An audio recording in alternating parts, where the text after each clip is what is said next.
ఇంత పెద్ద ఎండు చేప. రండి మీకు మా నిడదవోలు సంత మార్కెట్ చూపిస్తాను. ఈ సంత మార్కెట్ కొంచెం చిన్నదే గానీ ఇక్కడ దొరకందంటూ ఏది ఉండదు.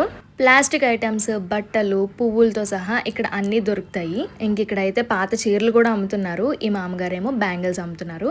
ఇంకా బయట అయితే ఇలాంటివి ఉంటాయి. ఇంకా లోపలికి వెళ్ళామంటే ఒక 100కి పైగానే వెజిటబుల్ స్టాల్స్ ఉంటాయి. అటు ఇటు అన్ని రకాల వెజిటబుల్స్ దొరికేస్తాయి. వారానికి సరిపడా హ్యాపీగా ఇక్కడే కొనేసుకోవచ్చు. ఇంకా కొంచెం కాస్ట్ కూడా తక్కువ ప్రైస్ లోనే ఉంటాయి అన్నమాట. షాపింగ్ ఒకటే చేస్తే ఎలాగా, తినడానికి కూడా ఏదో ఒకటి ఉండాలి కదా. మెయిన్గా ఇక్కడ ఇలా బండ్లు ఉంటాయి.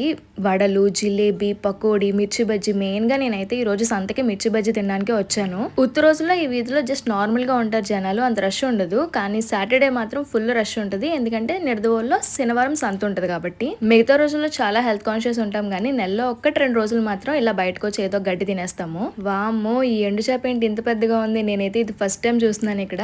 ఇక్కడ ఎండు చేపలు, రొయ్యలు ఇలాంటివి కూడా దొరుకుతాయి. ఈ వాక్కాయలు నేనైతే పెద్ద ఇంట్రెస్ట్ చూపించాను కానీ మా బావకి ఇష్టం అంట. ఒక 20 రూపీస్ తీసుకున్నాడు. చూసారా వీధి ఎంత రష్ గా ఉందో. సో యా, అంత వీడియోకి బాయ్.